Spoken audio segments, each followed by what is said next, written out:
বসাইয়া দিও নবীজি পর্দা উঠাইয়া করিব সালাম কদম দরিয়া করিব সালাম কদম দরিয়া ইয়া রাসূলুল্লাহ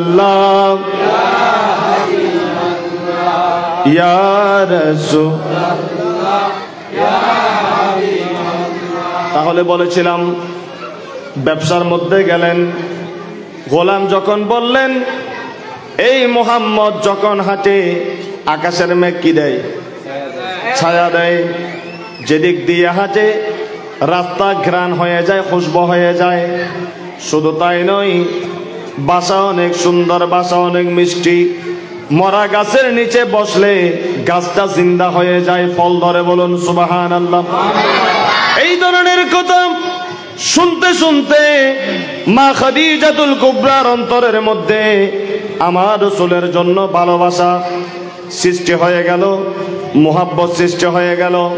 তিনি আর দেরি করলেন না, বলেন এমন পুত পবিত্র জাতের ব্যক্তির যদি আমি স্ত্রী হতে পারি আমার জীবন ধন্য হয়ে যাবে।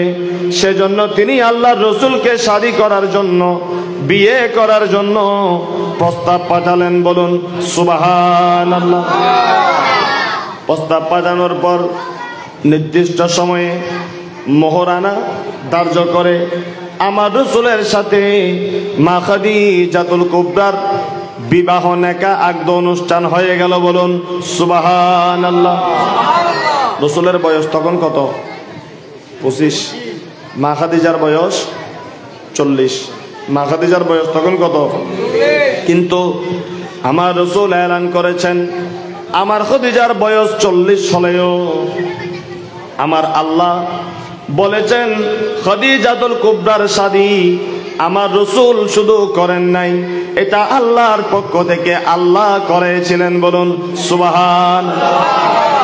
বন্ধুরা আমার, বিবাহ সম্পন্ন হওয়ার পর একদিন চাঁদনি রাতে, পূর্ণিমার রাতে মা খাদিজাতুল কুবরা এবং আমার রাসূল গল্প করছেন, নিজেদের ভিতরে স্বামী স্ত্রী আলাপ আলোচনা করছেন।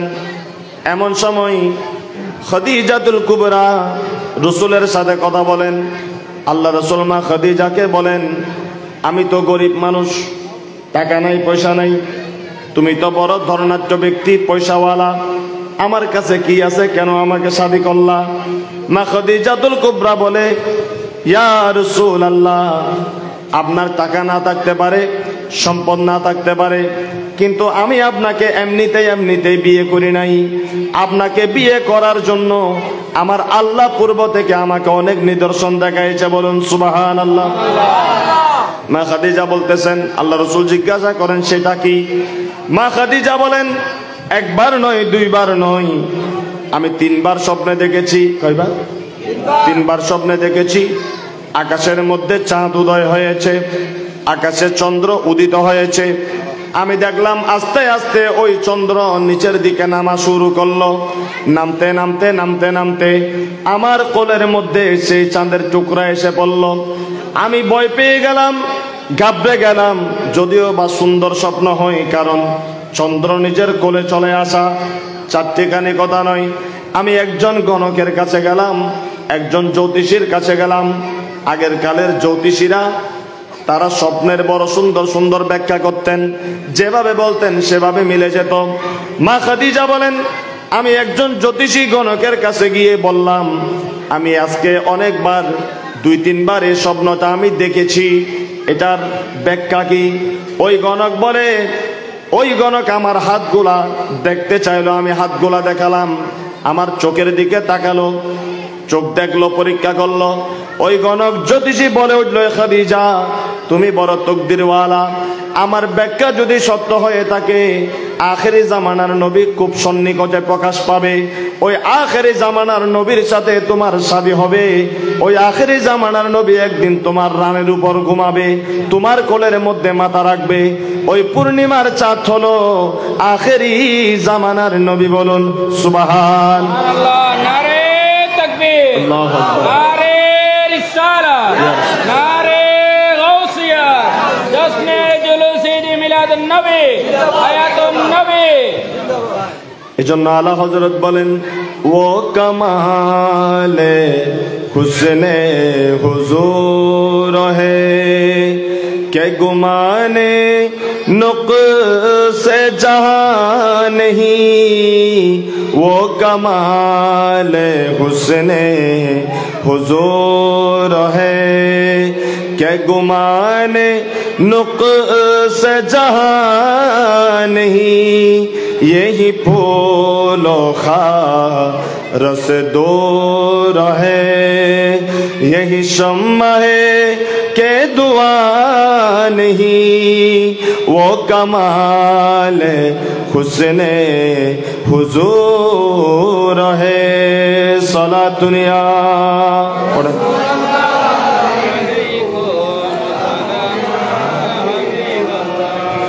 मैंने सार तेरे कलाम पर मैंने सार तेरे कलाम पर मिलियों तो किसी को जुबान नहीं वो सुखन है जिस में सुखन न हो वो बया है जिस का बया नहीं वो बया है जिस का बया नहीं वो कमाल हुस्ने हुजूर है सला दुनिया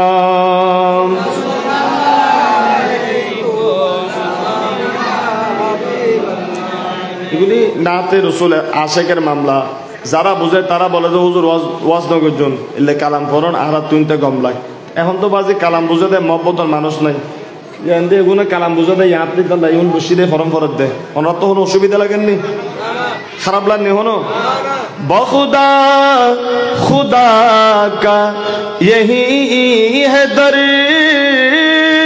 बखुदा खुदा का यही है दर नहीं और कोई मफर मकर जो वहाँ से हो यही आके हो जो वहाँ से हो यही आके हो जो यहाँ नहीं तो वहाँ नहीं जो यहाँ नहीं तो वहाँ नहीं वो कमाल हुस्ने हुजूर है अल्लाहुम्मा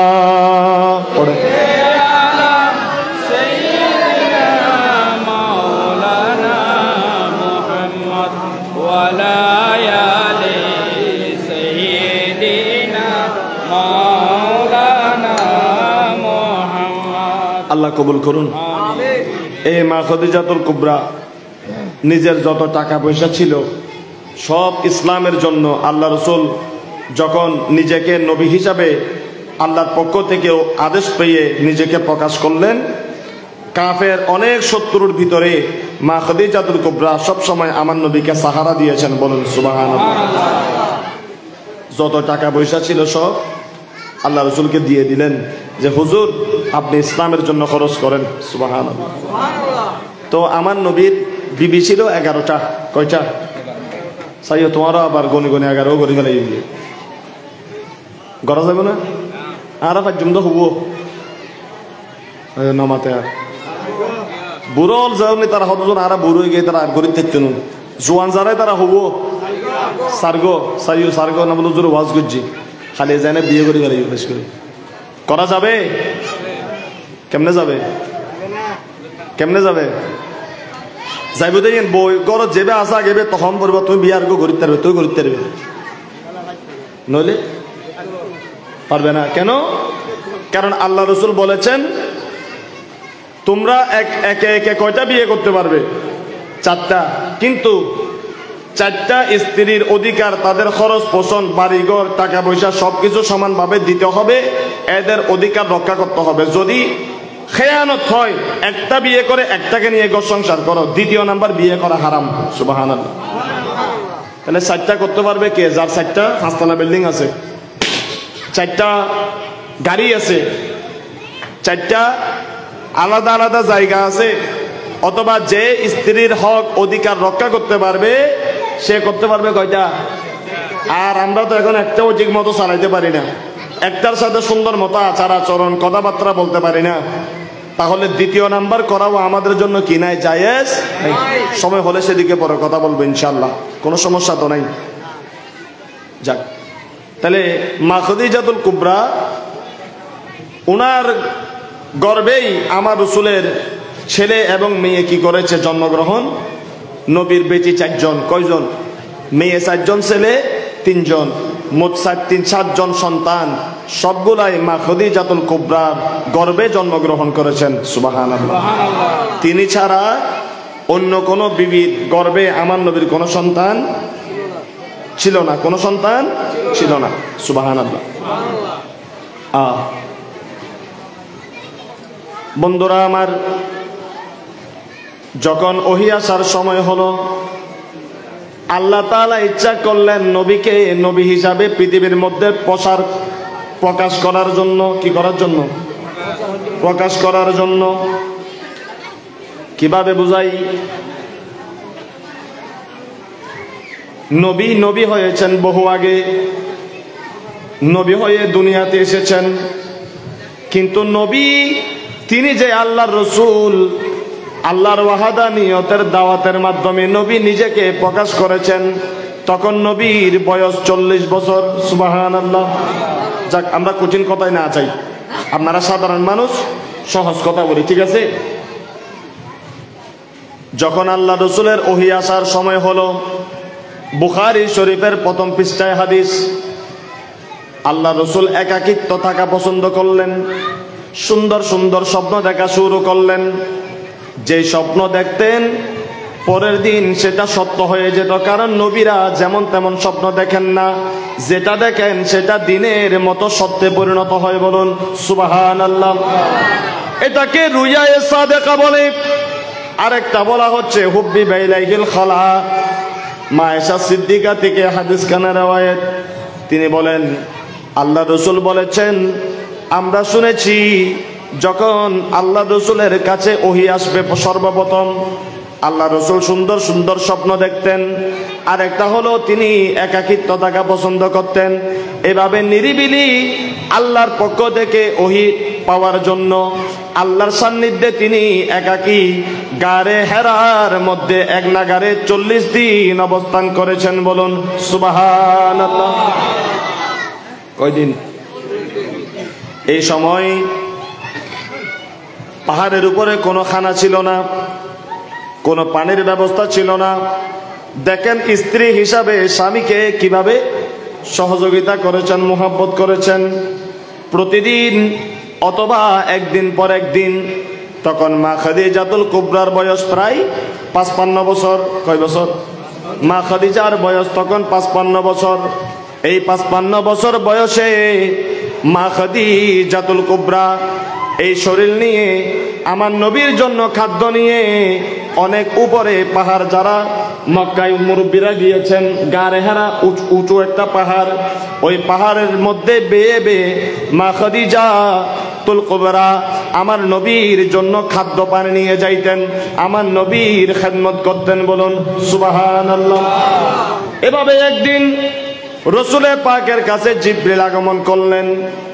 কয়েকবার যখন আসলেন, জিবরিল এসে আমার রাসূলকে তখন বলতেন, ইয়া রাসূলুল্লাহ, আজকে 2টা সালাম নিয়ে এসেছি। কয়টা?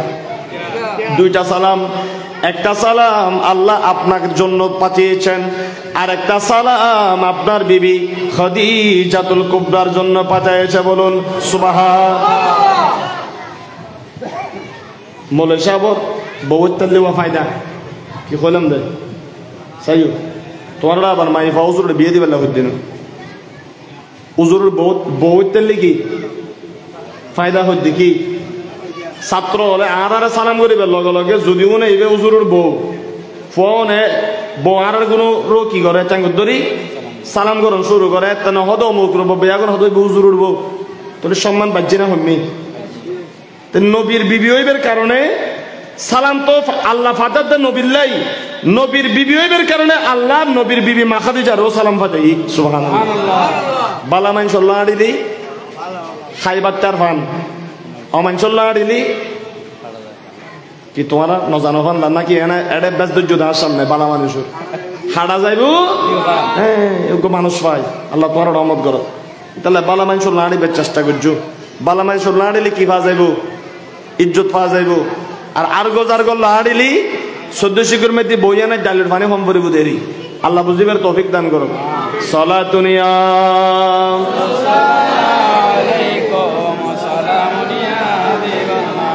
चैने आता है मेरी दिल को तमाम, ना मिलते ही तुम्हारा या नबी सलातुनिया।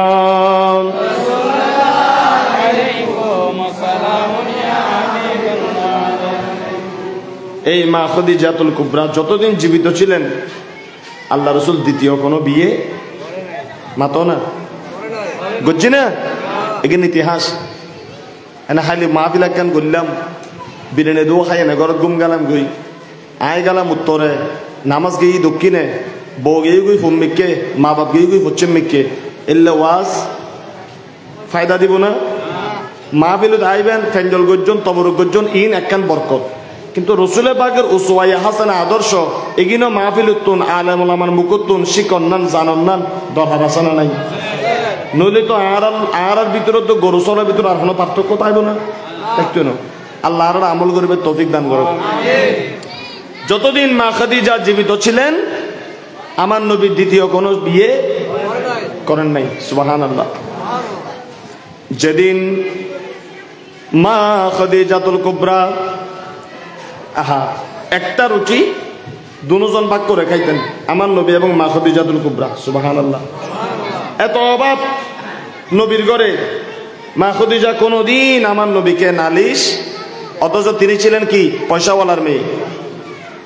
আমাদের যারা পয়সাওয়ালার মেয়েরা যারা বিয়ে শাদী করার পর স্বামীর ঘরে এসেছেন, অনেক স্বামী হয়তো ব্যবসা বাণিজ্য পড়ে গেছে, আগের মতো টাকা পয়সা নাই, আমার নবীর জীবন থেকে শিখেন।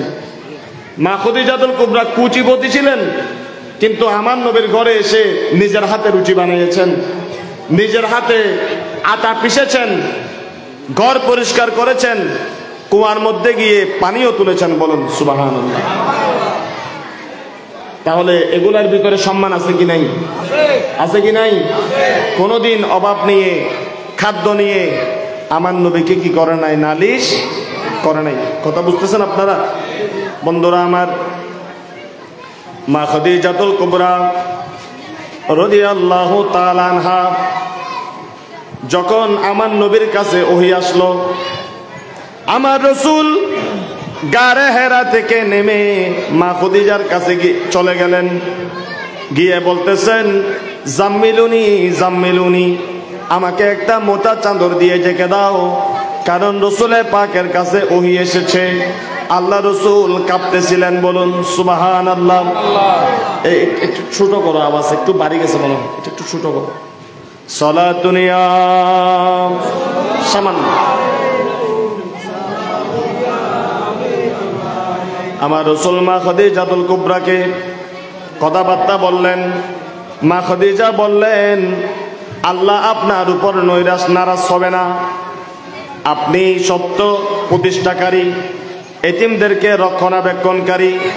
এটা বলে মা খাদিজার চাচাতো ভাই ওয়ারাকা ইবনে নওফেলের কাছে নবীকে নিয়ে গেলেন। বলুন সুবহানাল্লাহ।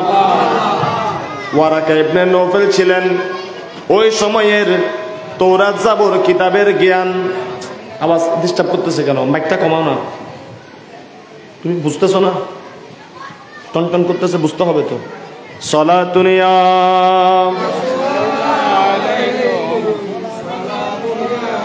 আর আওয়াজ ওয়াজ করতে করতে ছোড়া হাড় কি মোটামুটি মাইকের মেকানিক হয়ে গিয়ে সন্ধি বেশ কম হলে কি হয় বুঝে আর ভাইয়া না বুঝার দেরি।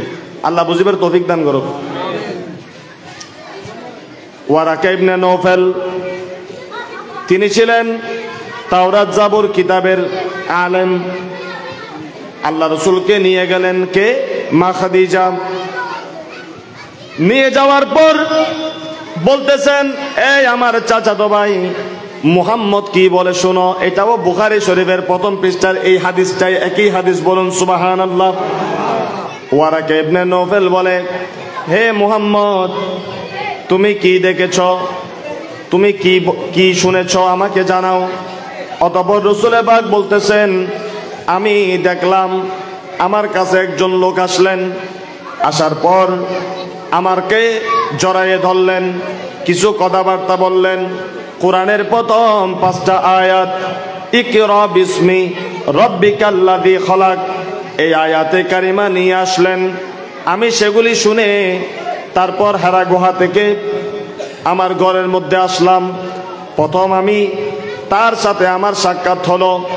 এভাবে যখন ওহির প্রারম্ভিক কথাবার্তা, শরীয়তের চোখে যেটা আপনাদেরকে বললাম, বাতেনি কি আছে কি নাই, নবী কি ভয় পেয়েছেন নাকি ভয় পাই নাই, ওই ধরনের কোনো কথা বলতেছি না, স্বাভাবিক যেই কথা সেটার মধ্যে ওয়ারাকা ইবনে নওফেল বলেন, আপনার কাছে যে লোক এসেছে, আপনি যেভাবে বলতেছেন সেটা যদি সত্য হয়ে থাকে, আপনার কাছে যে লোক এসেছে সেটা অন্য কেউ নয়, আপনার পূর্বে অনেক নবীদের কাছে এই লোক এসেছিলেন, তিনি হলেন নামুস। নামুস শব্দের অর্থ হলো জিব্রাইল, তিনি আল্লাহর পক্ষ থেকে ওহী নিয়ে এসেছেন, বলুন সুবহানাল্লাহ। তখন ওয়ারাকা ইবনে নওফেল আমার রাসূলকে কিছু সতর্কবাণী দিলেন, হে মুহাম্মদ, তোমার পূর্বে যারা এই কালিমার দাওয়াত দিয়েছে, আল্লাহর কথা বলেছে, তাদের কওম তাদেরকে ঘর থেকে বের করে দিয়েছে।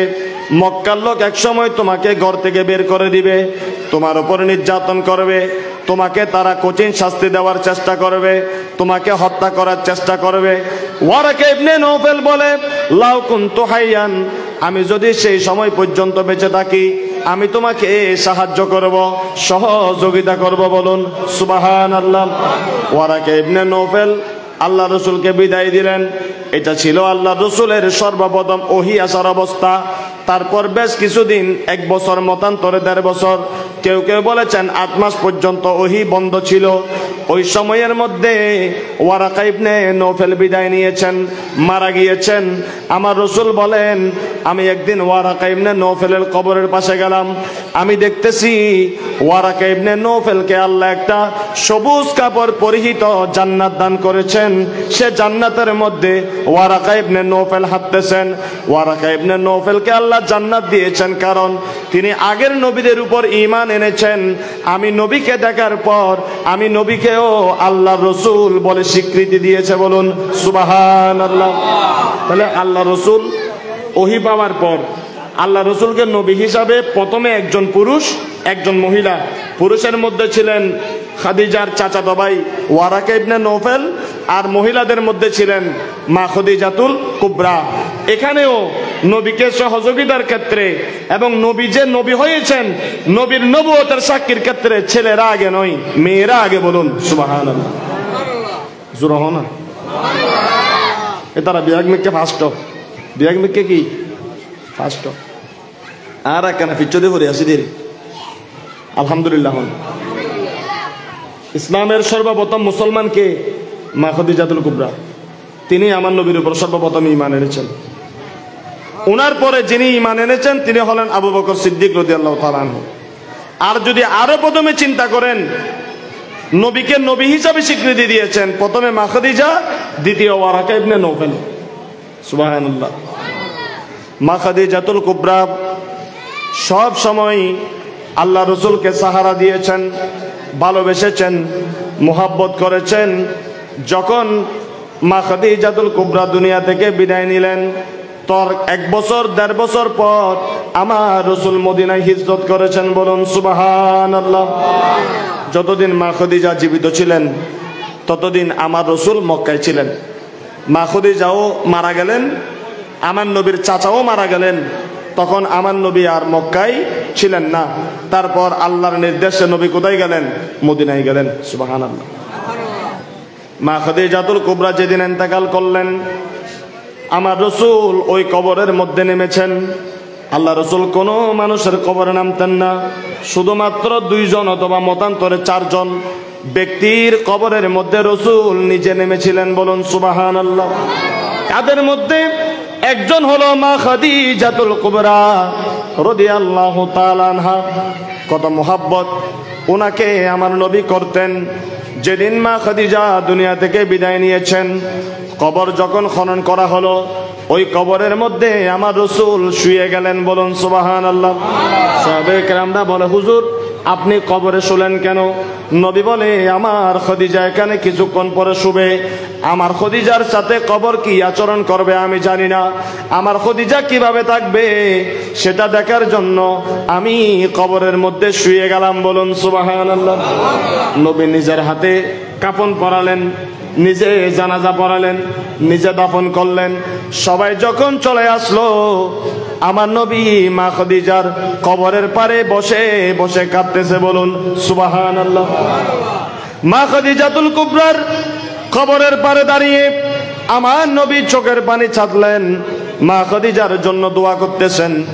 এমন সময় আল্লাহ জিবরিল আমিনকে পাঠিয়ে দিলেন, বলে, জিবরিল যাও আমার রাসূলকে কবরের পাশ থেকে চলে যেতে বলো।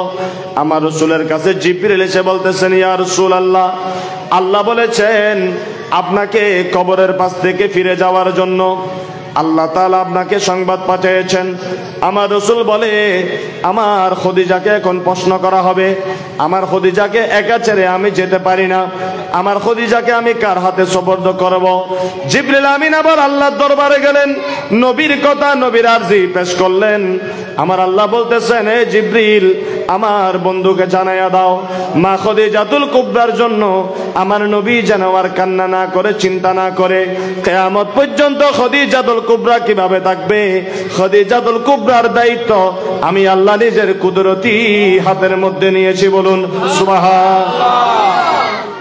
এই ফজিলত শুধু মা খাদিজার। এই ফজিলত কার? শুধু মা খাদিজাতুল কুবরার। এমন রিক্ততা, মায়া, মমতা আল্লাহ রাসূলের সাথে মা খাদিজা ছিল। মা খাদিজাতুল কুবরা যখন ইন্তেকাল করলেন, তারপর আমার নবীর খেদমত করার জন্য আবু বকর সিদ্দিক রাদিয়াল্লাহু তাআলা আনহু আমার নবীর কাছে প্রস্তাব পাঠালেন মা আয়েশা সিদ্দিকাকে শাদী করার জন্য। সুবহানাল্লাহ। আপনাদের কি খারাপ লাগে? কথাগুলা বুঝেন? আমার নবী বলেন, আমি এখন আর কোনো বিয়ে শাদী করব না, দিনের খেদমত এগুলা আমার সময় চলে যায়। ওই সময় আমার রাসূলের কাছে জিবরিল আমিন আসলেন। দেখা যাচ্ছে কোলের মধ্যে একটা মেয়ে, কোলে একটা মেয়ে। মা আয়েশাকে ছোট অবস্থায় আমার রাসূলের খেদমত করার জন্য সিদ্দিক আকবর বিয়ে দিয়েছেন। আমার রাসূলকে ওযুর পানির ব্যবস্থা করে দিবে, রুচি বানিয়ে দিবে, একটু খোঁজ খবর নিবে। এটার জন্য মা আয়েশাকে সিদ্দিক আকবর আমার নবীকে দান করেছিলেন, শাদী দিয়েছিলেন। কিন্তু আমার নবী রাজি হয় না। জিবরিল আমিন আসলেন, এসে মা আয়েশা সিদ্দিকাকে নবী এখনো দেখেন নাই। কুদরতি ভাবে দেখা যাচ্ছে জিবরিল আমিনের কোলের মধ্যে একটা মেয়ে। জিবরিল আমিন বলেন, হুজুর এই মেয়েটাকে একটু দেখেন। আমার রাসূল মুস্কি হাসলেন, এই ছোট মেয়ে কেন নিয়ে আসলা? বলে, হুজুর এটা ছোট মেয়ে নয়, তার চেহারাটা একটু দেখেন। আমার নবীকে চেহারা দেখালেন আর বললেন, ইয়া রাসূলুল্লাহ, আপনার মতামত তো একরকম। আমার আল্লাহ বলেছে সিদ্দিক আকবরের কন্যা আয়েশাকে বিয়ে করে আপনার সহধর্মিনী আপনার খেদমত করার জন্য গ্রহণ করতে, বলুন সুবহানাল্লাহ। আর জোরে বলেন আল্লাহু আকবার। আমার নবীর জীবন এটা বেমিসাল জিন্দেগি। এই জীবনের সাথে নবীর বিবিদের সাথে নবী কিভাবে আচরণ করেছেন, কিভাবে তাদেরকে ভালোবাসতেন, এটা উম্মতের জন্য শিক্ষা। সুবহানাল্লাহ। ঠিক না বেঠিক? ঠিক না বেঠিক? মা আয়েশাকে নবী ঘরে এনেছিলেন 6 বছর বয়সে। এটা নবীর জন্য খাস। এটা কার জন্য খাস?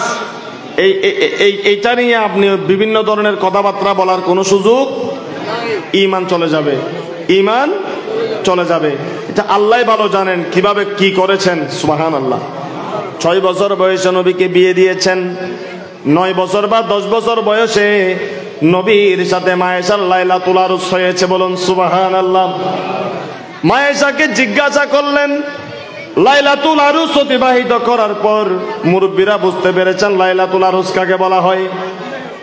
মা আয়েশাকে বান্ধবীরা জিজ্ঞাসা করলেন, আমার নবীর সাথে তোমার ঘর সংসার কেমন চলে, আমার নবী তোমাকে কেমন খোঁজ খবর নেই। যখন কেউ প্রশ্ন করত, মা আয়েশা সিদ্দিকা মুস্কি হাসতেন আর বলতেন, আমাই মনে হয় পৃথিবীতে সবচেয়ে বড় ভাগ্যবতী, আমি হায়াতুন নবীকে শাদী করে ওনার স্ত্রী হয়েছে। বলুন সুবহানাল্লাহ। বুঝল না? তোরা হতা হ সলাতুনিয়া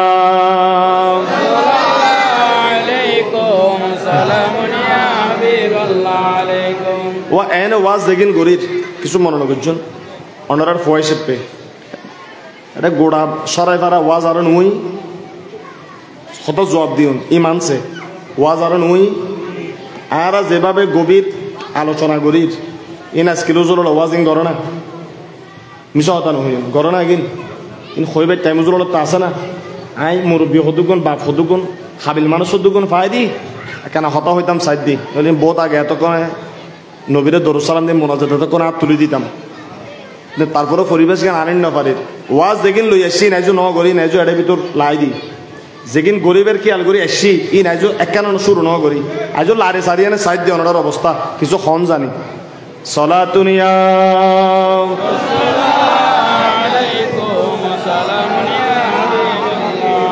এগিন এন হতে কিন আলোচনা এটা উঁচ পড়লি যে আওয়াজে অনুত্তেজ খুব সেন্সিটিভ বিষয় নইলে আই তোমার হইম দা আপেল ফরের দিন এটা বিয়া কোনো হবো ওটা গত হালিও জোর করেছি হতে কি আই কি যে হতে বেলার ওয়াজ করি গিয়ে দেয় তাই কি বেলার ওয়াজ করছি নি আর অনরার এই এলাকার মধ্যে আপেল ওরা বেল বানাই ফেলে মানুষ 2 মিনিটের সময় নলে এটা মানুষের তো বেশি আছে ঠিক না বেটি আই ওয়াজ করছি যে আসমান লইতে হবো ওটা গত হালিও জোর জমিন লই না ওয়াজ করছি তোরা নাও নস কি হস ডিম ফাজ্জিতে কুরো ডিম ফাজ্জিতে কি কুরো এটা হবো না আছে ডিম ফাজ্জি তো আছে ডিম ফাজ্জিতে বুঝুম কেন হদে নদখন না কটকড়া দে আছে ডিম ফাল্লি কি কটকড়া না কুরো ডিম ফাল্লি না কটকড়া হতালি লেগুড়ে গেলি নিরিবিরি ইতালে হতাকে নও নিলি তোমার আরো বুঝতে অসুবিধা হইব আই যে হইয়া না শান্তি পাইতেন ন তো চাই কিছুক্ষণ আর গরিত পারেনি নরিসা একতাদাম করে দিন সলাতুনিয়া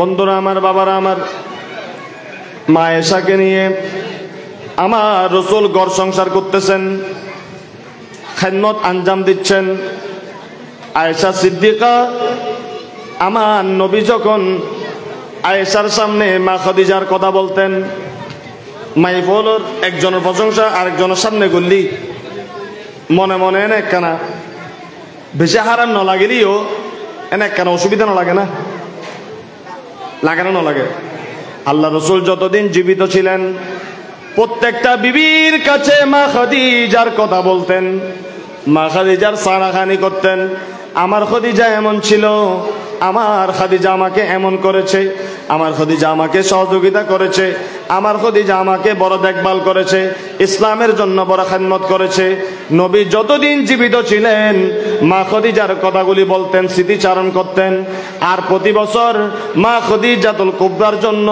ছাগল জবাই করে সদকা করতেন বলুন সুবহানাল্লাহ ইতালাই কেউ বউ চৌমরি গেলি বউলাই গরু জরাই সল জরাই এনে মাংসরা খাবন সৎকা করন বিশেষ করে বউর আত্মীয় যেগুন বউর বান্ধবী খালা পরিচিত এটার সৎকা করন বউ খবর যেন শান্তি এটা হে এ নাম নবীর সুন্নত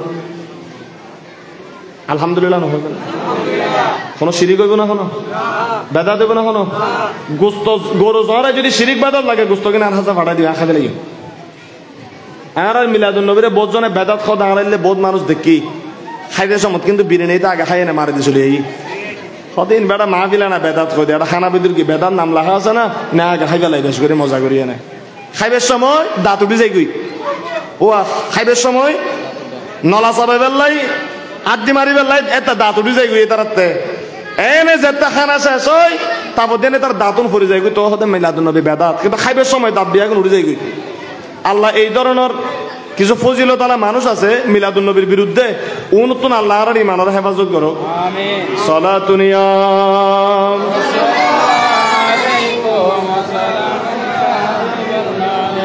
বাস আয়ুন এই মা আয়েশা সিদ্দিকা রাদিয়াল্লাহু তাআলা আনহু একদিনের একটা ঘটনা, ওটা বলে আমাদের আলোচনা করতে পারি।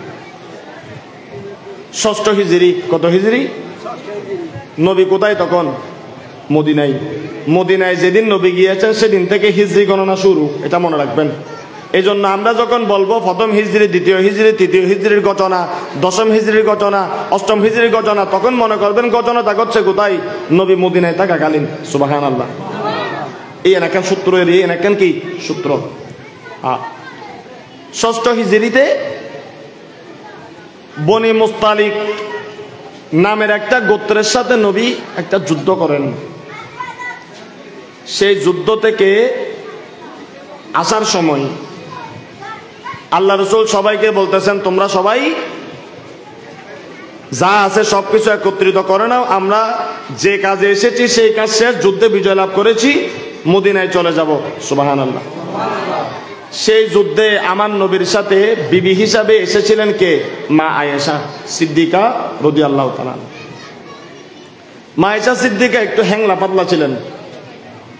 তখন পর্দার আয়াত নাজিল হয়েছে। কিসের আয়াত? পর্দা।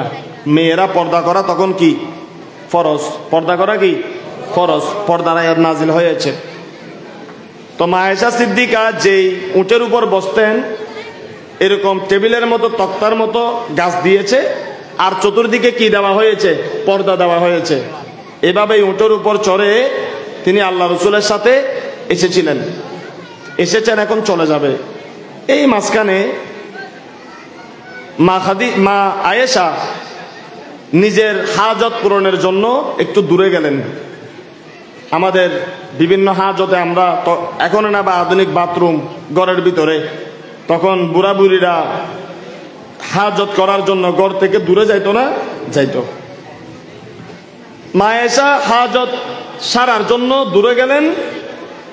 যাওয়ার সময় গলার হাতটা গলা থেকে ছিঁড়ে পড়ে গেছে। এখন তিনি হাতটা তালাশ করতে করতে একটু সময় সেখানে কি হয়েছে? অতিবাহিত হয়েছে, সময় চলে গেছে। তিনি হাতটা খুঁজে পেলেন, হাজত ছাড়লেন, এসে দেখতেছে আল্লাহ রাসূল সাহাবীরা এখানে আর নাই।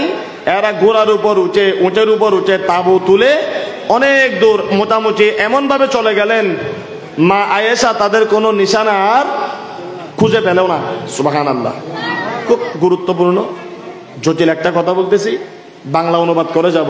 আয়াত পড়ার আমার তেমন সময় হবে না, একটু মনোযোগ দিয়ে শোনেন ঘটনাটা। বিশেষ করে মা বোনেরা শোনেন, যারা বিয়ে শাদী করেছেন শোনেন। এর ভিতরে উটের উপর হাওদা যেটা ছিল, উটওয়ালা উট চালাই দিয়েছে, মনে করছে এখানে ভিতর মা আয়েশা আছে। কারণ বলেছিলাম মা আয়েশা পাতল ছিল, উনি কি আছে বা নাই এটা বোঝার কোনো সুযোগ নাই। ওরা চলে গেল, মা আয়েশা এসে দেখতেছে কেউ নাই।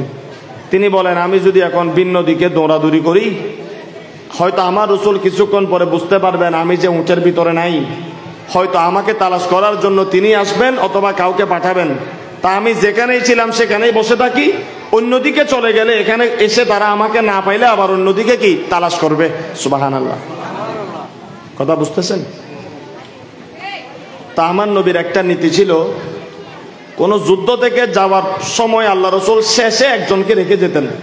তার কাজ হলো, কেউ যদি কোনো জিনিস ফালাই যায়, কোনো কিছু যদি পরিত্যক্ত থাকে, ওইগুলা খুঁজে নিয়ে এসে পরে মদিনার মধ্যে রওনা হবে। সুবহানাল্লাহ। ওই সময় ফজরের একেবারে শেষ প্রান্তে আমার রাসূল আরেক মঞ্জিল অতিবাহিত হওয়ার পর যখন দেখলেন মা আয়েশা সিদ্দিকা উটের হাওদার ভিতরে নাই, আল্লাহ রাসূল সবাইকে জিজ্ঞাসা করলেন, আয়েশা কোথায়? কেউ মা আয়েশাকে খুঁজে পাচ্ছে না। মা আয়েশা কোথায়? আরেক জায়গায়। আর সেই জায়গার মধ্যে যে সাহাবীকে নবী একেবারে শেষে আসার জন্য বলেছেন, ওই সাহাবী মাঠের চতুর্দিক ঘুরে ঘুরে কোনো কিছু পড়ে আছে কিনা তালাশ করতে লাগলো। খোঁজার পর হঠাৎ দেখতেছে মাঠের মাঝখানে একজন লোক চাদর গায়ের মধ্যে জড়িয়ে শুয়ে আছে। বলুন সুবহানাল্লাহ। ওই সাহাবী হলেন সফওয়ান ইবনে মুআত্তাল। সফওয়ান ইবনে মুআত্তাল। তিনি এসে দেখতেছেন মায়েশা সিদ্দিকা চাদর মুড়ি দিয়েছে। তখন তিনি বাতাসে যখন মায়েশার চেহারা থেকে একটু চাদর সরল, দেখতেছে ইনি মায়েশা। কারণ পর্দার আয়াত নাজিল হওয়ার আগে সফওয়ান মায়েশা সিদ্দিকাকে দেখেছিলেন। তিনি চিনতে পারলেন এটা নবীর বিবি মায়েশা। তিনি আশ্চর্য হয়ে গেলেন, কি করবেন দিশাহারা হয়ে। মায়েশা সিদ্দিকা তখন ক্লান্তির কারণে ঘুমিয়ে পড়েছেন। সফওয়ান ইবনে মুআত্তাল তখন পড়তেছেন ইন্না লিল্লাহি ওয়া ইন্না ইলাইহি রাজিউন। এই ইসম কয়েকবার যখন বললেন, মায়েশা সিদ্দিকা চোখ খুলে দিলেন। তিনি মুখের মধ্যে পর্দা টেনে দিলেন। সফওয়ান ইবনে মুআত্তাল আয়েশা সিদ্দিকাকে উটের উপর চড়াইয়ে উটের রশি টানতে টানতে অনেকক্ষণ পর নবী আরেক মঞ্জিলে, যেখানে মায়েশার জন্য অপেক্ষা করতেছেন, সেখানে পৌঁছাইয়ে দিলেন। বলুন সুবহান। এর ভিতরে ইবলিশ অজ্ঞ নাই মাতন না, ইবলিশ শয়তান মাহফিল তো আছে, আছে না নাই? সারিমিকে যাইতে রে ক্ষমতা দিয়ে দেওয়া হয় আল্লাহ। এই আবার বিয়া গুনে বুঝিও ফেলায় হতে ইবলিশ জেডারে যাইতে রে।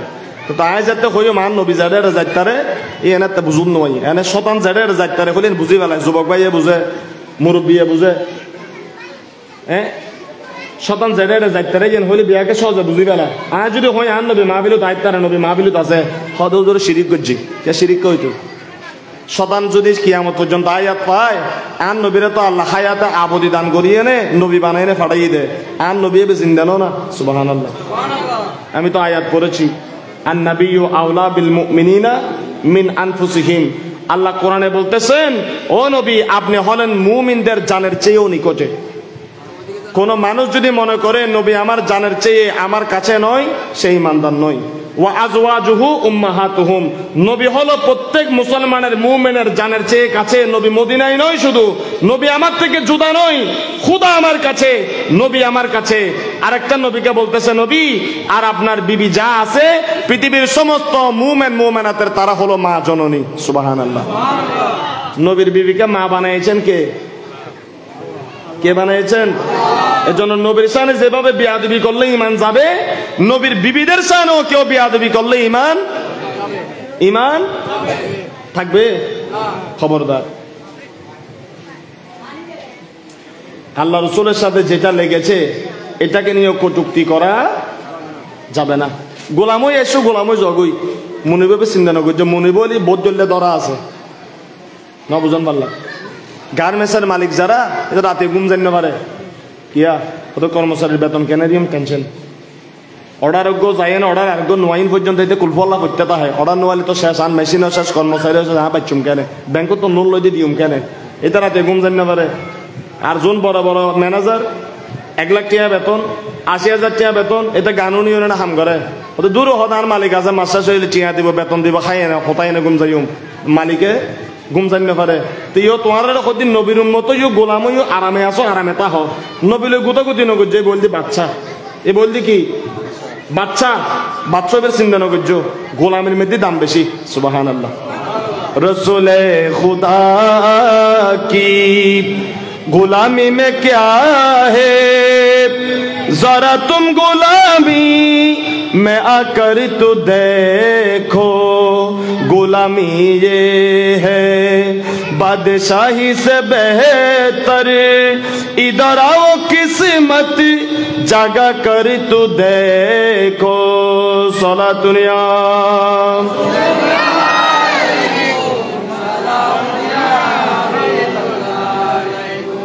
ইবলিশে জায়ানে দলিল দি বললে হারে হত্যারণ না। মদিনার সবচেয়ে বড় মুনাফিক আব্দুল্লাহ ইবনে উবাই, আব্দুল্লাহ ইবনে উবাই, আব্দুল্লাহ ইবনে উবাই। এবার নাম উবাই নয়, এবার নাম বলতে উবাইদ। এবার নাম কি? উবাইদ মানে প্রিয় বান্দা। উবাইদ মানে কি? এনে আব্দুল মানে বন্দা, উবাইদুন মানে বেশি প্রিয় বান্দা। স নামমান হত সুন্দর, কিন্তু আসিল দেখি মুনাফিকুর সর্দার।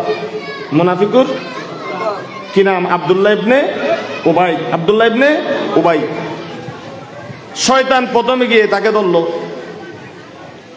এমনিও তো সে নবীকে দেখতে পারতো না। এমনি মসজিদে নববীতে প্রথম কাতারে নামাজ পড়তো, পাগড়ি পরে ঢুকতো, কিন্তু আল্লাহ নবীর বিরুদ্ধে মানুষদেরকে বুঝাইতো। নাউজুবিল্লাহ। কোরআনে আছে ওয়াইজা লাকুল্লাযিনা আমানু ক্বালু আমান্না। আবু বকর সিদ্দিককে দেখলে বলতো, ও আবু বকর সিদ্দিক, আমি তোমার বহুত মহব্বত করি। ওয়াইজা খালাউ ইলা শায়াতিনহিম, আবু জাহেলের সাথে যখন দেখা হতো, আবু জাহেলের সিটি যখন পাইতো, সে বলতো, ও আবু জাহেল, আমি তো তোমাকেই ভালোবাসি। নাউজুবিল্লাহ।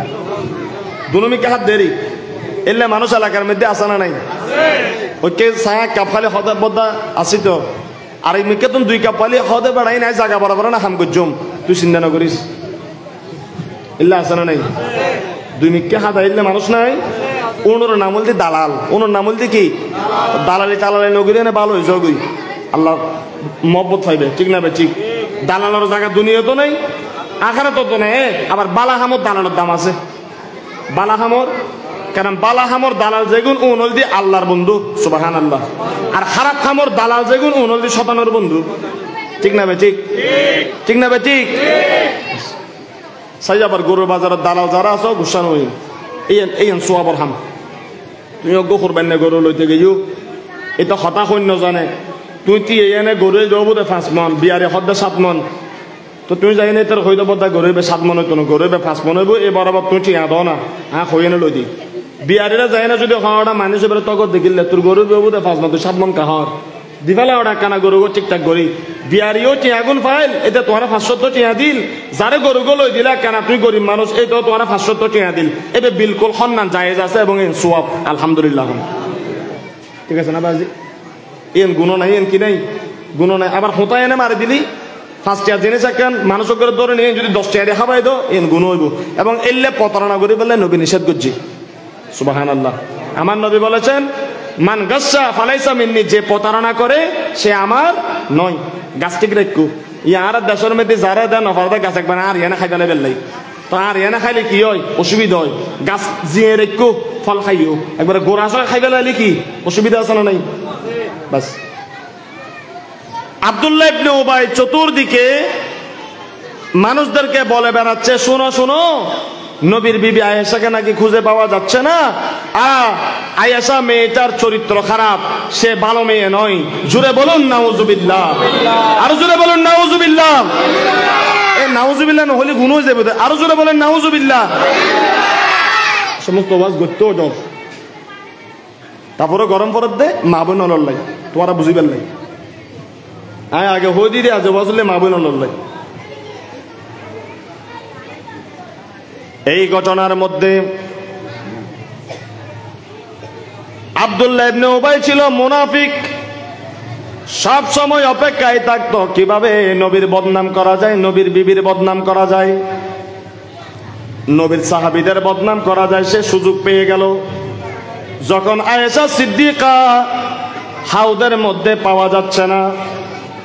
সে একজন কান এক কান করতে করতে সবাইকে কুচ্চা রটাইয়ে দিল। আয়েশা আর চরিত্র ভালো নয়, সে মনে হয় নবীকে ছেড়ে চলে গেছে। নাউজুবিল্লাহ। কিন্তু 1 ঘন্টা পর সফওয়ান ইবনে মুআত্তাল যখন মা আয়েশা সিদ্দিকাকে এনে নবীর কাছে বুঝাইয়ে দিলেন, সবাই আপন আপন করে চলে গেছে, কিন্তু কথা বন্ধ হয় নাই, গীবত বদনাম বন্ধ হয় নাই। 1 মাস পর্যন্ত তাফসীরের মধ্যে এসেছে, কয় মাস? 1 মাস পর্যন্ত এই কুচ্চা রচনা করেছে, মুনাফিক বলেছে। এবং এই কুচ্চার মধ্যে কয়েকজন নিরীহ সাহাবীও যাদের কোনো দোষ নাই, যারা নবীকে ভালোবাসেন, কিন্তু নারীদের ব্যাপারে কথা উঠলে অনেক সময় অনেকের মনে সন্দেহ চলে আসে। এমন সন্দেহের মধ্যে নবীর বড় বড় পছন্দের 3 জন সাহাবীও একত্রিত হয়ে গেছে। বলুন নাউজুবিল্লাহ। একজন ছিলেন, যাক ওদের নাম না বলি, সাহাবী। এরা সব ইয়ার ঊর্ধ্বে, ত্রুটি বিচ্যুতি গুনার ঊর্ধ্বে। আল্লাহ ওনাদের সবাইদেরকে আল্লাহ জান্নাতবাসী করেছেন, আমিন বলেন। 1 মাস পর্যন্ত, কয় মাস? 1 মাস পর্যন্ত মা আয়েশা সিদ্দিকা যখন এগুলা শুনতে পেলেন, নিজের বাপের বাড়ি গিয়ে বসে আছে। অভিমানে নবীর সাথে কথা বলে না, আমার নবীও কিছু বলে না। আমার নবী বলেন, আমি যদি এখন বলি মানুষ বলবে আমি বিবির পক্ষে কথা বলি।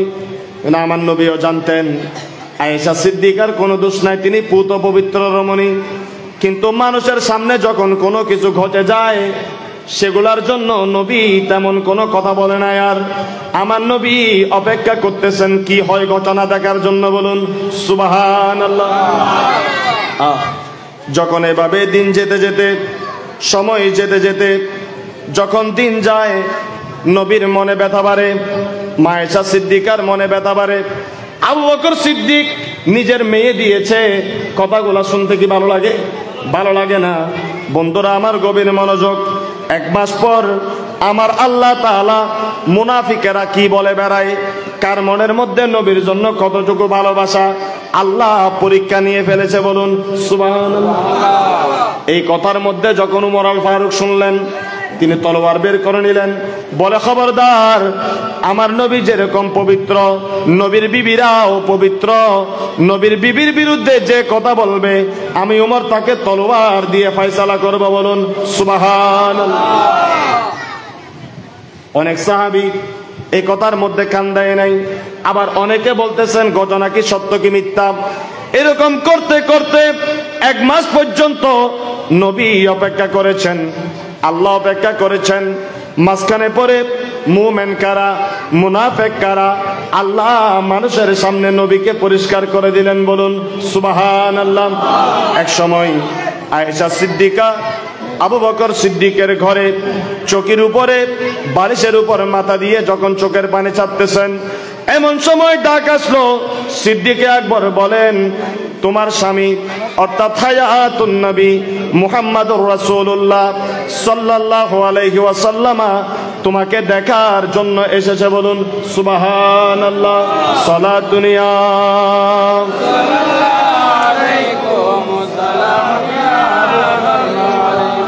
আল্লাহ রাব্বুল আলামিন মা আয়েশা সিদ্দিকার পবিত্রতা বর্ণনা করে কোরআনের আয়াত নাজিল করে দিলেন, ইন্নাল্লাযীনা জাউ বিল ইফকি উসবাতুম মিনকুম লা তাহসাবুহু শাররাল লাকুম বাল হুয়া খায়রুল লাকুম লিকুল্লি ইমরিইম মিনহুম মাকতাসাবা মিনাল ইসমি ওয়াল্লাযী তাওয়াল্লা কিবরাহু মিনহুম লাহু আযাবুন আযীম লাউলা ইদ সামিতুমুহু যান্নাল মুমিনুনা ওয়াল মুমিনাতু বিআনফুসিহিম খায়রা ওয়া ক্বালু হাযা ইফকুম মুবিন। সবাই বলুন সুবহানাল্লাহ। লাউলা জাউ আলাইহি বিআরবাতি শুহাদা فإذ لم يأتوا بالشهداء فأولئك عند الله هم الكاذبون ولولا فضل الله عليكم ورحمته في الدنيا والآخرة لمسكم فيما أفدتم فيه عذاب عظيم إذ تلقونه بألسنتكم وتقولون بأفواهكم ما ليس لكم به علم وتحسبونه هينا وهو عند الله عظيم ولولا إذ سمعتموه قلتم ما يكون لنا أن نتكلم بهذا سبحانك هذا بهتان عظيم يعظكم الله أن تعودوا لمثله أبدا إن كنتم مؤمنين ويبين الله لكم الآيات والله عليم حكيم। জুড়ে বলুন সুবহানাল্লাহ। কুরআনুল কারীমের 10টা আয়াত, কয়টা আয়াত? কুরআনুল কারীমের সূরা নূরের মধ্যে 10টা আয়াত নাজিল করে মা আয়েশা সিদ্দিকার পবিত্রতার ঘোষণা আল্লাহ দান করেছে। বলুন সুবহানাল্লাহ। এই আয়াতের মধ্যে আল্লাহ তাআলা বলে দিলেন, যারা যারা তোমরা মা আয়েশাকে মিথ্যা অপবাদ দিয়েছো, তোমরা যারা এটার সাথে যুক্ত হয়েছো, যে যতটুকু কুচ্ছা রচনা করেছে, মা আয়েশার সতীত্বের উপর যে যতটুকু খারাপ অপবাদ দিয়েছে, আমি আল্লাহ তাকে ঠিক ততটুকু শাস্তি দান করব। আর এখানে যে বেশি ভূমিকা রেখেছে, খারাপের ভিতর সর্দারে গইন যায় কি আব্দুল্লাহ ইবনে উবাইর কথা বলা হচ্ছে। এখানে মুনাফিক সর্দার যে বেশি ভূমিকা রেখেছে, তার জন্য আমি আল্লাহ দুনিয়া আখিরাতে কঠিন শাস্তির বিধান রেখেছি। আল্লাহ মুমিনদেরকে বলতেছে, ও মুমিন পুরুষেরা, ও মুমিন নারীরা, যখন তোমাদের কাছে এই সংবাদে এসেছে তোমরা সন্দেহ কেন পোষণ করেছ? তোমরা কি বলতে পারো নাই এটা সম্পূর্ণ সুস্পষ্ট অপবাদ, আয়েশা সিদ্দিকা এটা করতে পারে না? তোমরা এরকম বলো নাই কেন? তারপর আল্লাহ বলতেছেন, তারা যদি নবীর বিবি আয়েশাকে অপবাদ দেয় তারা যেন 4 জন সাক্ষী উপস্থিত করে। যদি 4 জন সাক্ষী তারা আনতে না পারে তাদের এই অপবাদের কোনো সত্যতা নাই। তারা আয়েশা সিদ্দিকাকে মিথ্যা অপবাদ দিয়েছে, বলুন সুবহান। মা আয়েশা সিদ্দিকা যখন এই আয়াত শুনলেন, মা আয়েশা সিদ্দিকা মুখ তুলে তাকালেন, নবীর সাথে অভিমান করে নবীকে বলতেছেন, আপনি কেন আসলেন আমাকে এটা শোনার জন্য? 1 মাস পর্যন্ত আমি কষ্ট পেয়েছি, শেষ পর্যন্ত আমার আল্লাহ আমার ইজ্জত আমার সতীত্বের পক্ষে কোরআনের আয়াত নাজিল করেছেন, সুবহানাল্লাহ। বাস এখান থেকে কথা হলো, কোন নারীদেরকে চোখে না দেখে খারাপ বলা যাইব? বাংলা যাইব না? অনেক মেয়ে আমার বোনেরা গার্মেন্টসে চাকরি করে না? করে কি করে না? গোটা দিন পরিশ্রম করে, ঘাম জড়ায়, কষ্ট করে, এমনি চাকরি করে, করে কি করে না? আপনি তার সম্পর্কে জানেন না, বুঝেন না, দেখেন নাই। সে রাস্তা দিয়ে হেঁটে গেল, একটা শ্রমজীবী কর্মজীবী নারী হেঁটে গেল, আপনি তাকে ওয়াজ করে দিলেন মেয়েটা খারাপ। কোরআন বলতেছে সাথে সাথে আপনার পিঠের উপর 80টা বেত্রাঘাত দেওয়া আল্লাহর পক্ষ থেকে ফরজ। না বুঝো বাংলা? এটা হলো দুনিয়ার শাস্তি। এটা হলো কিসের শাস্তি? আর আখেরাতে কি শাস্তি এটা আল্লাহ দিবে। খবরদার, সাবধান হওয়া দরকার আছে কি নাই? কথা বলেন। এজন্য একজন পুরুষ একজন নারী যদি জেনা করে, কি করে? কথা বলেন। জেনা করে, আপনি একা দেখেছেন, তাকে ডেকে সতর্ক করতে হবে। কিন্তু আপনি যদি তাকে শাস্তি দিতে চান, একসাথে দেখতে হবে কয়জন? 4 জন পুরুষ। কয়জন? 4 জন পুরুষ একসাথে দেখলে তারপর তাকে খারাপ বলে আপনি বিচার করতে পারবেন। এটা ছাড়া আপনি 1 জন দেখেন, 2 জন দেখেন, না দেখে কোনো মেয়েকে খারাপ অপবাদ দেওয়া যাবে না। শরীয়তের পক্ষ থেকে আপনার পিঠের উপর 80টা বেতের বাড়ি দেওয়া আল্লাহর পক্ষ থেকে ওয়াজিব, ফরজ হয়ে যাবে। এটা মশালা। এটা কি আপনারা বুঝেন? কথা বুঝেন? কথা বুঝেন? সুতরাং আল্লাহ রসুল যে সমস্ত সাহাবীরা এই অপবাদের মধ্যে লিপ্ত হয়েছিল তাদেরকে 80টা বেতের বাড়ি দেওয়া হয়েছে। আব্দুল্লাহ ইবনে উবাইকে 8 গুণ 16 160টা বেতের বাড়ি দেওয়া হয়েছে। পরবর্তীতে সাহাবীর মধ্যে যারা না বুঝে কিছুটা সন্দিহান হয়েছে, আল্লাহ বলেন আমি তাদেরকে মাফ করে দিয়েছি, বলুন সুবহানাল্লাহ। এটা হলো আজকে আমাদের সমাজে স্বামী স্ত্রীর ভিতরে ওই বিষয় আছে কি নাই? এটা অনেক লম্বা কথা। স্বামী স্ত্রীর ভিতরে একজন আরেকজনকে না দেখা পর্যন্ত সন্দেহ করা যাবে না। এটা সতী সাধী নারীদের উপর মিথ্যা তহমত, এটা কবিরা গুনাহ, এটা করা যাবে না। পরিশেষে বলবো, আল্লাহ রসুল বলেছেন, হুন্না লিবাসুল লাকুম ওয়া আনতুম লিবাসুল লাহুন্না। নারীরা হলো পুরুষের জন্য সম্মান পোশাক, পুরুষরা হলো নারীদের জন্য কি সম্মান পোশাক। এজন্য আমার নবী বলেছেন, ওই পুরুষ উত্তম যে তার বিবির কাছে উত্তম। সুবহানাল্লাহ। ওই পুরুষ উত্তম যে তার বিবির কাছে উত্তম। এজন্য স্ত্রীদেরকে আঘাত করা যাবে? মারা যাবে? খারাপ ভাষায় কথা বলা যাবে? আমার নবী নিষেধ করেছেন। মা আয়েশা বলেন, আমার রসুল একই পাত্রে আমার সাথে গোসল করতেন। সুবহানাল্লাহ। আমার রসুল, আমি যেই গ্লাসে করে পানি খেতাম, আমার রসুল জিজ্ঞাসা করতেন, আয়েশা তুমি আজকে গ্লাসের কোন দিকে পানি খেয়েছো? আয়েশা বলতেন, আমি গ্লাসের এই দিক দিয়ে পানি খেয়েছি। আমার রসুল বলতেন, আমি আয়েশার গ্লাসের যে দিক দিয়ে ঠোঁট লাগিয়ে পানি খেত, আমি রসুল সেভাবে পানি খেয়ে আমি আমার স্ত্রীদেরকে সম্মান দিয়েছি। আমার নবীর বিবি হযরত সাফিয়া রাদিয়াল্লাহু তাআলা একদিন নবীকে গোশত খাওয়াচ্ছেন একটা প্লেট থেকে তুলে। হঠাৎ চেরাগের তেল ফুরিয়ে গেল, চেরাগ নিভে গেল, প্লেটের মধ্যে 1 টুকরা গোশত ছিল। গোশতের উপর আমার নবীও হাত দিলেন, স্ত্রীও হাত দিলেন, আগে পড়েছে কার হাত? আমার নবীর হাত। আমার নবীর হাতের উপর বিবির হাত। আমার নবী গোস্তটা নিয়ে নিজের বিবির মুখের মধ্যে দিয়ে দিলেন। এটা দেখে সাবিয়া বলতেছেন, হুজুর আমাকে দিলেন কেন? আমার নবী বলে, আমি আমার বিবিদেরকে বড় ভালোবাসি, এটা আমি ভালোবেসে তোমাকে দিলাম। বলুন সুবহানাল্লাহ। আজকে আমাদের পরিবার ভাঙতেছে। এখানে সূরা নূরের আলোকে জেনার ওয়াজ যদি করি, ব্যভিচার যদি করি, আমাদের সমাজে ব্যভিচার বেড়ে গেছে। এখানে একটা জায়গার মধ্যে আছে, ভালো পুরুষ খারাপ মেয়েকে বিয়ে করবে না, আবার খারাপ মেয়ে ভালো পুরুষকে বিয়ে করবে না। কারণ অনেক সময় পুরুষেরা যখন একটা মেয়েকে খারাপ করতে পারে না, তখন বিয়ের প্রস্তাব পাঠায়। জাহেলি যুগে ছিল। বিয়ে করার পর কিছুদিন তার সাথে ঘর সংসার করার পর তার কোনো খোঁজ খবর নেয় না। সন্তান হওয়ার পর সন্তানকে খাদ্য দেয় না, স্ত্রীকে কাপড় চোপড় দেয় না। এই জন্য নবী বলেছেন, তোমরা বিয়ে করার সময় কুফু দেখবা। ছেলে যদি উন্নত হয়, তার জন্য একটা উন্নত মেয়ে দেখবা। মেয়ে যদি খারাপ হয়, জানা কারণে হয়, সেও পাবে সেরকম পুরুষ। কারণ বিয়ের উদ্দেশ্য শুধুমাত্র কি শারীরিক সম্পর্ক নয়, বিয়ের উদ্দেশ্য হলো মানসিক স্বস্তি, সন্তান জন্ম দেওয়া, নবীর উম্মত বৃদ্ধি করা, একজন পুরুষ হয়ে আরেকজন নারীর আমানতের ইজ্জতের দায়িত্ব নেওয়া। এটাই হলো বিয়ের উদ্দেশ্য। সুবহানাল্লাহ। এজন্য পুরুষ যারা আমার আলোচনা শুনলেন, আপনাদের প্রতি বিনীত আরজ, এবং মা বোনেরা যারা আছেন আপনাদের প্রতি বিনীত আরজ, ক্ষুদ্র জীবন। ওই পরিবার সুখী যে পরিবারে 5 ওয়াক্ত নামাজ হয়। ওই পরিবার সুখী, ওই মেয়ে সুখী যার স্বামী সুদ খায় না, যার স্বামী ঘুষ খায় না, যার স্বামী জুলুমবাজি করে পয়সা কামাই এনে সন্তানকে খাওয়ায় না, স্ত্রীকে খাওয়ায় না। ওই স্ত্রী স্বামীকে পেয়ে দামি। আর যে স্বামী টাকা পয়সা অবৈধভাবে ইনকাম করে, সুদ খায়, ঘুষ খায়, জুলুম করে, তার ওই টাকার মধ্যে কোনো শান্তি নাই। যে যেখানে থাকবেন সুন্দর মতো জিন্দেগি করবেন, স্বামী স্ত্রীর ভালোবাসা সম্প্রীতি রক্ষা করবেন, আল্লাহ রসুলের সুন্নাত মোতাবেক জিন্দেগি করার চেষ্টা করবেন। যে যেখান থেকে এসেছেন, দূর দূরান্ত থেকে এসেছেন, আজকের মাহফিলকে আল্লাহ কবুল করুন। এবং বিশেষ করে মা বোনেরা, আপনারা পর্দার প্রতি যত্নশীল হবেন। স্বামীর ঘরে আপনারা আমানত, পর্দার প্রতি আপনারা যথেষ্ট খেয়াল রাখবেন। আল্লাহ কবুল করুন, আমিন। ওয়া মা আলাইনা ইল্লাল বালাগ।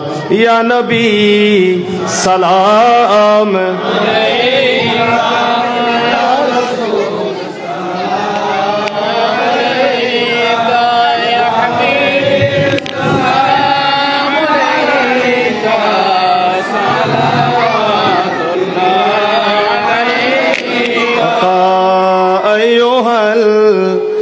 مبعوث فينا جئت بالأمر المطاع جئت شرفت المدينة مرحبا يا خير داعي يا نبي سلام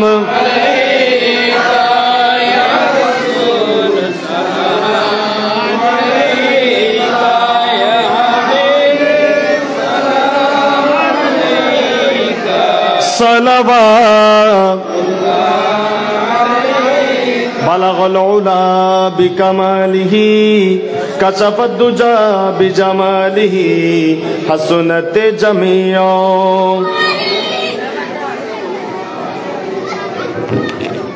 সবাই বলি আলহামদুলিল্লাহ। আজকের মাহফিলের প্রধান অতিথি আমাদের শ্রদ্ধাভাজন মুরব্বী, সুন্নি জনতার নয়নমণি, হযরতুল আল্লামা আলহাজ জনাব মাওলানা হুজুর আবুল কাসেম নুরি সাহেব মাদাজিল্লুল আলী হুজুরের সুযোগ্য শাহজাদা হযরতুল আল্লামা আলহাজ জনাব মাওলানা হাসান বিন নুরি ভাইজান আমাদের মাহফিলে তশরিফ এনেছেন। সবাই বলি মারহাবা। আরো জোরে বলেন। আমি ইন্তেজামিয়াকে আবেদন করব, ছোট বাচ্চাগুলা যেগুলা কথা বলে এগুলাকে একটু বাইরে দিয়ে দেন। মুরব্বী যারা আছে একটু বসার সুযোগ করে দেন। খুব সুন্দর আলোচনা করেন আমার ভাইজান। এখন ওনার গুরুত্বপূর্ণ আলোচনা উনি পেশ করবেন। আমরা যারা যে যেখান থেকে এসেছি আল্লাহ সবাইকে কবুল করুন। আরো জোরে বলেন। ওয়া মা আলাইনা ইল্লাল